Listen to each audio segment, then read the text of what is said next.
ವಿವಾಹಿತೆ ಮಹಿಳೆ ಬ್ಲಾಕ್ ಮೇಲ್ಗೆ ಹೆದರಿ body builder suicide ಮಾಡಿಕೊಂಡಿದ್ದಾರೆ. ವಿವಾಹಿತ ಮಹಿಳೆಗೆ ಕರೆ ಮಾಡಿ ಮನೆಯ ರೂಮ್ನಲ್ಲಿ ಜಿಮ್ ಟ್ರೈನರ್ ನೇಣಿಗೆ ಶರಣಾಗಿರುವಂತಹ ಆರೋಪ ಕೇಳಿಬಂದಿದೆ.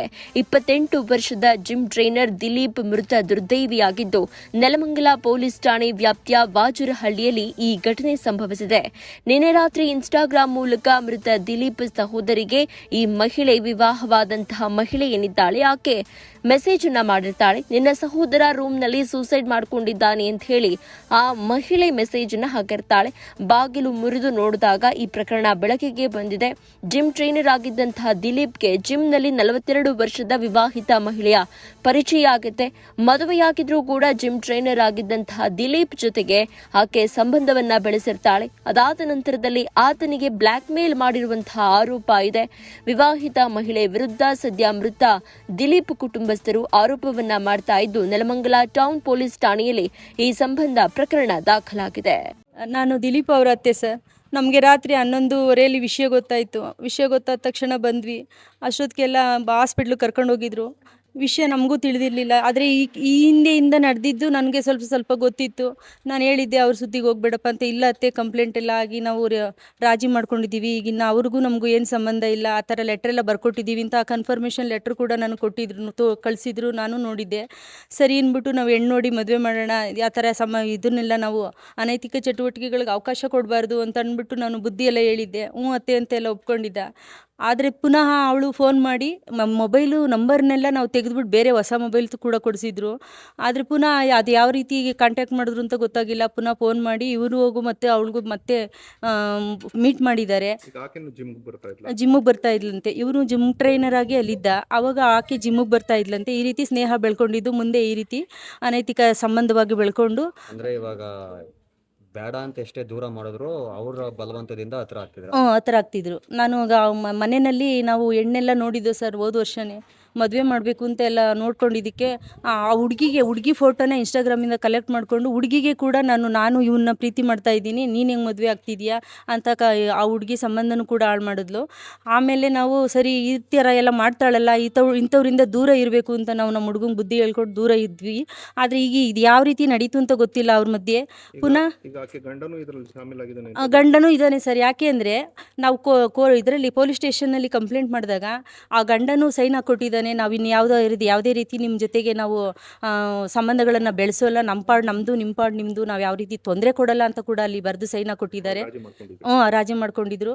ಹಂಗಿದ್ರೂ ಕೂಡ ಇವಾಗ ಪುನಃ ಈ ರೀತಿಯಾಗಿ ನಮ್ಮ ಅಳಿಯ ಎಷ್ಟು ವರ್ಷದಿಂದ ಇದು ಸುಮಾರು 2 ವರ್ಷದಿಂದ ನಡೀತಾ ಇತ್ತು ಅಂತ ಸರ್ ನನಗೆ ತಿಳಿದಿದ್ದು. ನನಗೆ ಗೊತ್ತಿರಲಿಲ್ಲ ಮೊದಲಿಗೆ. ನಮ್ಗೆ ಗೊತ್ತಾದ ಮೇಲೆ ನಾವು ಈ ರೀತಿ ಇವ್ರನ್ನ ಭೇಟಿ ಮಾಡಿ ನಾವು ಬುದ್ಧಿ ಹೇಳಿದ್ದು. ಆದ್ರೂ ಈ ಥರ ನಡೆದೋಗಿದೆ ಸರ್ ಅತ್ತಾಚರಿ. ಸರ್, ನಮ್ಮ ಹುಡುಗಿ ಬಾಣಂತಿ ಪಾಪುಗೆ ಹಾಲು ಕುಡಿಸ್ತಾ ಅವಳು 11 ಗಂಟೆವರೆಗೂ ಎದ್ದಿದ್ದಾಳೆ. ಇವನು ಬಂದಿರೋದು 11 ಗಂಟೆಗೆ. ಗಾಡಿ ಇಲ್ಲೇ ಹಾಕಿ ಒಳಗಡೆ ಹೋಗಿದ್ದಾನೆ. ಅವರಮ್ಮ ಊಟ ಮಾಡೋ, ಅವರಪ್ಪ ಕೇಳಿದ್ದಾರೆ ಊಟ ಮಾಡು ಅಂತ. ಬೇಡ, ಹೊರಗಡೆ ಊಟ ಮಾಡ್ಕೊಂಬಂದಿ ಅಂತ ಹೇಳಿದ್ದಾನೆ. ಆಮೇಲೆ ಸೀದಾ ಮೇಲೆ ಹೋಗಿದ್ದಾನೆ ಪ್ರತಿದಿನ. ಪಾಪು ಹಾಗೂ ನಾನು ಮಾಮ ಅಂತ ಹೋಗಿದೆ. ನಮ್ಮ ಅಣ್ಣ ಏನು ಮಾಡಿದ್ದಾರೆ, ಪಾಪುನ ಬೇಡ ಬಾರಪ್ಪ ಮಲ್ಕೊಳ್ಳಿ, ಅವನು ಬೆಳಗ್ಗೆ ಬೇಗ ಊರಿಗೆ ಹೋಗ್ಬೇಕು. ಇವತ್ತು ನಮ್ಮ ತಾತವ್ರದ್ದು ಕಾರ್ಯ ಇತ್ತು, ಊರಿಗೆ ಬರೋ ಒಂದು ಅವಕಾಶ ಇತ್ತು, ಹೋಗೋಣ ಅಂತ ಹೇಳ್ಬಿಟ್ಟು ನಮ್ಮ ಅಣ್ಣ ಮಲ್ಕೊಂಬಿಟ್ಟಿದ್ದಾನೆ. ಆದರೆ ಅವಳಿಗೆ ಅವಾಗ ಹಾಯ್ ಅಂತ ಮೆಸೇಜ್ ಹಾಕಿದ್ದಾರೆ ಇನ್ಸ್ಟಾಗ್ರಾಮಲ್ಲಿ ಆ ಹುಡುಗಿ, ಈಗ ಈ ರೀತಿಯ ಅಪರಾಧಿ. ಅದಕ್ಕೆ ನಮ್ಮ ಹುಡುಗಿ ಏನು ಮಾಡಿದ್ದಾಳೆ, ಯಾವುದೋ ಏನೋ ಅಂದ್ಕೊಂಡು ಸುಮ್ಮನೆ ನೆಗ್ಲೆಕ್ಟ್ ಮಾಡಿದ್ದಾಳೆ. ಅದನ್ನು ನೋಡಿಲ್ಲ ಅಂತ ಹಲೋ ಅಂತ ಮೆಸೇಜ್ ಹಾಕಿದ್ದಾಳೆ. ಆಮೇಲೆ ಇವಳೇನು ಮಾಡಿದಾಳೆ, ನೀವು ಯಾರು ಅಂತ ಇವಳು ರಿಪ್ಲೈ ಮಾಡಿದ್ದಾಳೆ. ಅದಕ್ಕೆ ನಾನು ಯಾರಾದರೂ ಆಗಲಿ ಫಸ್ಟು ನಿಮ್ಮ ಅಣ್ಣನ ಕಾಪಾಡ್ಕೊಳ್ಳಿ ಅಂತೇಳಿ. ಏನಾಯಿತು ಯಾಕೆ ಹಿಂಗೆ ಅಂದಾಗ ಹೋಗಿ ನೋಡಿ ಅವನು ವಿಡಿಯೋ ಕಾಲ್ ಮಾಡಿ ನನಗೆ ಹ್ಯಾಗ್ ಮಾಡ್ಕೊಂಡಿದ್ದೀನಿ ಅಂತ ಹೇಳಿದ್ದಾನೆ ಅಂತ ಹೇಳ್ಬಿಟ್ಟು ಇವಳಿಗೆ ಮೆಸೇಜ್ ಹಾಕಿದ್ದಾಳೆ ಸರ್. ಅದು ಪ್ರೂಫು ಇದೆ. ಆಮೇಲೆ ಇವಳು ತಕ್ಷಣ ಅಪ್ಪ ಅಂತ ಕೂಗಿದ್ದಾಳೆ. ನಮ್ಮ ಅಣ್ಣ ಮಲಗಿದ್ರಲ್ಲ, ಎದ್ದು ಓಡೋಗಿದ್ದಾರೆ ಮೇಲಿಗೆ. ಹೋಗಿ ಡೋರ್ನ ಲಾಕ್ ಮಾಡಿದ್ದಾರೆ. ಇದು ಡೋರ್ ಓಪನ್ ಮಾಡಿಲ್ಲ. ಹೌದು ಸರ್. ಇಲ್ಲಿಂದ ಸೀದಾ ಕರ್ಕೊಂಡು ಹಾಸ್ಪಿಟ್ಲಿಗೆ ಹೋಗಿದ್ದಾರೆ. ಪ್ರೈವೇಟ್ ಹಾಸ್ಪಿಟ್ಲಲ್ಲಿ ಆಗಲ್ಲ, ಇಲ್ಲಿ ಉಸಿರಾಡ್ತಿದ್ನಂತೆ, ಮನೆಯಲ್ಲಿ ಉಸಿರಾಡ್ತಿದ್ದಾನಲ್ಲ ಅಂತ ಹೇಳ್ಬಿಟ್ಟು ಹಾಸ್ಪಿಟ್ಲಿಗೆ ಕರ್ಕೊಂಡು ಹೋಗಿದ್ದಾರೆ. ಬಟ್ ಹಾಸ್ಪಿಟ್ಲಲ್ಲಿ ಆಗೋಲ್ಲ, ಆಗೋಗಿದೆ. ಗೌರ್ಮೆಂಟ್ ಹಾಸ್ಪಿಟ್ಲಿಗೆ ಕರ್ಕೊಂಡೋಗಿ ಅಂದಿದ್ದಾರೆ. ಅಲ್ಲಿಂದ ಗೌರ್ಮೆಂಟ್ ಹಾಸ್ಪಿಟ್ಲಿಗೆ ಹೋಗೋವರೆಗೂ ಅವ್ನಿಗೆ ಸ್ವಲ್ಪ ಉಸಿರಾಟ ಇವಾಗ ಮಾಡ್ತಿದ್ನಂತೆ. ಇವಾಗ ಕಂಪ್ಲೇಂಟ್ ಕೊಟ್ಟಿದ್ದೀರಾ ಏನು ಆಕೆ ಅರೆಸ್ಟ್ ಆಗಬೇಕು ಅಂತ? ಹೌದು ಸರ್, ನಮ್ಮ ಮಗುಗೆ ನ್ಯಾಯ ದೊರಕಬೇಕು. ಈಗ ಇರೋನೊಬ್ಬ ಮಗ ನಮ್ಮ ವಂಶದ ಕುಡಿ, ಅವನು ಈ ರೀತಿ ಆಗಿದ್ದಾನೆ ಅಂದರೆ ಮುಂದೆ ಈ ಥರ ಎಷ್ಟು ಜನಕ್ಕೆ ಮೋಸ ಮಾಡ್ತಾಳೋ ಗೊತ್ತಿಲ್ಲ. ಗಂಡನೂ ಇದ್ದು ಮಗುನೂ ಇದ್ದು ನನಗೆ ಈ ರೀತಿ ಅನೈತಿಕ ಸಂಬಂಧ ಇದೆ ಅಂತ ಹೇಳಿದ್ರೆ ಮಕ್ಕಳು, ಆದರೂ ಅವಳು ಏಜ್ ಬೇರೆ 42 ವರ್ಷ, ನಮ್ಮ ಮಗನಿಗೆ 26 ವರ್ಷ. ಹಂಗಿರುವಾಗ ಯಾವ ರೀತಿ ಅದು ಸಂಬಂಧ ಬೆಳೆಯೋಕ್ಕೆ ಸಾಧ್ಯ ಅಂತ ನಮಗೂ ಅಂತೂ ಗೊತ್ತಿಲ್ಲ. ಅದಕ್ಕೆ ಈ ಥರ ಆಗಬಾರ್ದು ಮುಂದೆ ಬೇರೆ ಮಕ್ಕಳಿಗೆ, ಅದು ಗಂಡಾಗಲಿ ಹೆಣ್ಣಾಗಲಿ ಎಲ್ರಿಗೂ ನ್ಯಾಯ ದೊರಕಬೇಕು ಅನ್ನೋದೇ ನಮ್ಮ ಅಭಿಲಾಷೆ ಸರ್. ನಿಮ್ಮ ಹೆಸರು? ನನ್ನ ಹೆಸರು ಪದ್ಮಿನಿ ಎಮ್.ಆರ್ ಅಂತ. ಇಲ್ಲಿ ನಾವು ಟಿವಿ ನೋಡ್ತಾ ಇದ್ವಿ. ಯೂಶಲಿ ನಾವು ಅಪ್ಪ ನಾವು ಎಲ್ಲ ಮ್ಯಾಚ್ ತುಂಬ ನೋಡ್ತೀವಿ, ಡೈಲಿ ನೋಡ್ತಾ ಇದ್ವಿ. ನೆನ್ನೆನೂ ಹಾಗೆ ಮ್ಯಾಚ್ ನೋಡ್ತಾ ಇದ್ವಿ. ಟೈಮ್ ಆಯ್ತಂತ ನಾವು ಅಪ್ಪ ಮಗು ಇದೆ ಮೇಲೆ ಹೋಗು ಮಲ್ಕೋ ಹೋಗಿ ಸಾಕು, ಬಾಣಂತಿ ಜಾಸ್ತಿ ಹೊತ್ತು ಕುತ್ಕೋಬಾರ್ದು ಅಂತ ಹೇಳ್ಬಿಟ್ಟು ಮೇಲೆ ಕಳಿಸಿದ್ರು. ನಮ್ಮ ಮಮ್ಮಿ ನಾನು ಒಬ್ಬಳೇ ಮಲ್ಕೊತೀನಿ ಅಂದ್ಬಿಟ್ಟು ನನ್ನ ಜೊತೆನೇ ಮಲ್ಕೋತಾರೆ. ಸೊ ನಾವು ಮೇಲೆ ಹೋಗ್ಬಿಟ್ಟು ನಮ್ಮ ರೂಮ್ಗೆ ಹೋಗಿ ಮಲ್ಕೊಂಡ್ವಿ. ಪಾಪುಗೆ feeding time usually 1 or 2 hours ಎದ್ದೊಳ್ತಾ ಇರುತ್ತೆ. ಹಾಗೆ ಇದ್ದಾಗ ನಾನು ಏನು ಮಾಡ್ತೀನಿ ಅಂದರೆ ಲೈಕ್ ನಿದ್ದೆ ಬರಬಾರ್ದು ಮಗುನ ನೋಡ್ಕೊಳ್ಳೋ ಟೈಮಲ್ಲಿ ಇನ್ಸ್ಟಾಗ್ರಾಮ್ ಸ್ಕ್ರೋಲ್ ಮಾಡೋದಾಗಲಿ ಅಥವಾ ಯೂಟ್ಯೂಬ್ ಸ್ಕ್ರೋಲ್ ಮಾಡೋದಾಗಲಿ ಮಾಡ್ತಾ ಇರ್ತೀನಿ. ಅದೇ ಟೈಮಲ್ಲಿ ನಮ್ಮ ಅಣ್ಣ ಬಂದ. ನಾನು ಇನ್ನೂ ಎಚ್ಚರವಾಗಿದ್ದೆ, ನಮ್ಮ ಮಮ್ಮಿನೂ ಎಚ್ಚರವಾಗಿದ್ದರು. ನನ್ನ ಮಗ ನಮ್ಮ ಅಪ್ಪ ಇಬ್ಬರು ಇನ್ನೊಂದು ರೂಮಲ್ಲಿದ್ದರು, ನಾನು ನಮ್ಮಮ್ಮ ಮಗು ಇನ್ನೊಂದು ರೂಮಲ್ಲಿದ್ವಿ.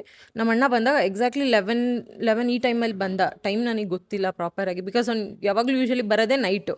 ಸೊ ನೆನ್ನೆನೂ ಅದೇ ಥರ ಬಂದು ಡೋರ್ ನಾಕ್ ಆಗಿತ್ತು. ನಮ್ಮ ತಂದೆ ಅವರು ಯಾವಾಗಲೂ ಏನು ಮಾಡ್ತಾರೆ ಅಂದರೆ ಕೀ ಓಪನ್ ಮಾಡಿಬಿಟ್ಟು ಬರ್ತಾರೆ, ಇವ್ನು ತಕ್ಕೊಂಡು ಬರ್ತಾನೆ. ಸೊ ನೆನ್ನೆ ಅವನು ಡೋರ್ ನಾಕ್ ಮಾಡ್ದ, ತೆಗೀಲಿ ಅಂತ ಡೋರ್ ನಾಕ್ ಮಾಡ್ದ. ನಮ್ಮ ತಂದೆ ಹೋಗಿ ಡೋರ್ ತೆಗೆದ್ರು. ಊಟ ಮಾಡೋದಕ್ಕೆ ನಾನು ಆಚೆ ಮಾಡ್ಕೊಂಡು ಬಂದೆ ಫ್ರೆಂಡ್ಸ್ ಜೊತೆ ಅಂತ ಹೇಳ್ದ. ಸರಿ, ಅಷ್ಟೇ ಕಾನ್ವರ್ಸೇಷನ್ ಆಗಿದ್ದೀನಿ, ಏನೂ ಮಾತಾಡಲಿಲ್ಲ. ಕೆಳಗೆ ಡೈರೆಕ್ಟ್ ರೂಮ್ಗೆ ಹೊಟ್ಟೋದ. ಡೈಲಿ ಯಾವಾಗಲೂ ಹಂಗೆ ಅಲ್ಲ ಅವ್ನು ಹೋಗೋದು ಅಂದ್ಬಿಟ್ಟು ನಾವು ಸುಮ್ಮನೆ ಇದ್ವಿ. ಮೇಲೆ ಹೋಗಿ ಡೋರ್ ಲಾಕ್ ಅವ್ನು ಹಾಕ್ಕೊಂಡು ಎಕ್ಸಾಕ್ಟ್ಲಿ ಒಂದು 4-5 ಮಿನಿಟ್ಸ್ಗೆ ನನಗೆ ಇನ್ಸ್ಟಾಗ್ರಾಮಲ್ಲಿ ಹಾಯ್ ಅಂತ ಒಂದು ಲೇಡಿ ಅಕೌಂಟಿಂದ ಮೆಸೇಜ್ ಬಂತು. ಆ ಲೇಡಿ ಅಕೌಂಟ್ ಏನಂದರೆ ನಮ್ಮ ಅಣ್ಣನಿಗೆ ಮ್ಯೂಚುವಲ್ ಫ್ರೆಂಡ್ ಇನ್ಸ್ಟಾಗ್ರಾಮಿಂದ. ಸೊ ನಾನು ಅಂದ್ಕೊಂಡೆ ಪ್ರಾಬಬ್ಲಿ ಈ ಥರ ಇನ್ಸ್ಟಾಗ್ರಾಮಲ್ಲೆಲ್ಲ ತುಂಬ ಬಾಯ್ಸು ಗರ್ಲ್ಸ್ ನೇಮ್ ಹಾಕ್ಕೊಂಡು ಮಾಡ್ತಾರಲ್ಲ ಅಂದ್ಬಿಟ್ಟು ನಾನು ರೆಸ್ಪಾನ್ಸ್ ಮಾಡಲಿಲ್ಲ. ಫಸ್ಟ್ ಹಾಯ್ ಅಂತ ಬಂತು, ಅದಾದಮೇಲೆ ಹಲೋ ಅಂತ ಬಂತು, ಅದಕ್ಕೂ ನಾನು ರೆಸ್ಪಾಂಡ್ ಮಾಡಲಿಲ್ಲ. ಆಮೇಲೆ ಅವರು ಡೈರೆಕ್ಟ್ ನಿಮ್ಮ ಅಣ್ಣನ ರೂಮ್ಗೆ ಹೋಗಿ ಚೆಕ್ ಮಾಡಿ ಇಂಗ್ಲೀಷ್ನಲ್ಲಿ, can you please go and check your brother's room, it's an emergency, please I am requesting you ಅಂತ ಮೆಸೇಜ್ ಮಾಡಿದ್ರು.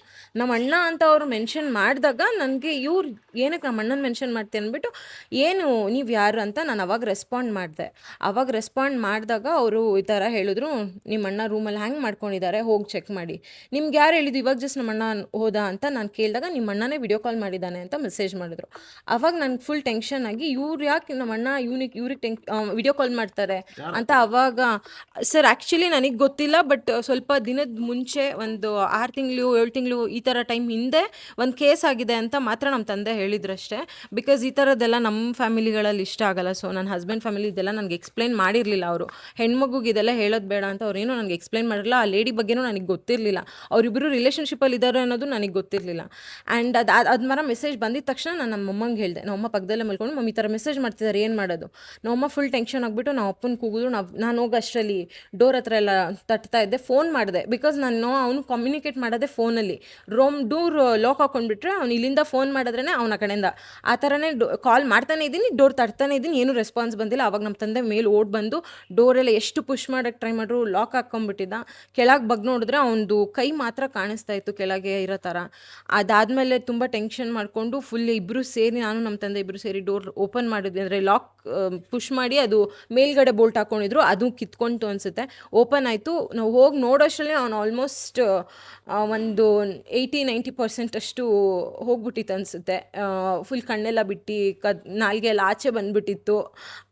ಅದಾದಮೇಲೆ ನಮ್ಮ ತಂದೆಯವರು ಫುಲ್ ಕಿರ್ಚಾಡ್ಕೊಂಡು ಅವ್ರಿಗೆ ಟೆನ್ಷನ್ ಆಗಿ ಆಗ ಎಲ್ಲ ಅದು ಬೆಡ್ಶೀಟ್ ಹಾಕ್ಕೊಂಡಿದ್ದ, ಅದು ಆ ಬೆಡ್ಶೀಟ್ನ ಬಿಚ್ಚಿಬಿಟ್ಟು ಕೆಳಗೆ ಇಳಿಸ್ಕೊಂಡ್ವಿ. ಅವ್ನು ತುಂಬ ಜಾಸ್ತಿ ವೆಯ್ಟ್ ಇದ್ದಾನೆ, ಮಸಲ್ ಗೇನ್ ಮಾಡ್ತಾ ಇದ್ದ ಅವನು ಕಾಂಪಿಟೇಷನ್ಗೆ ಹೋಗೋಕ್ಕೆ.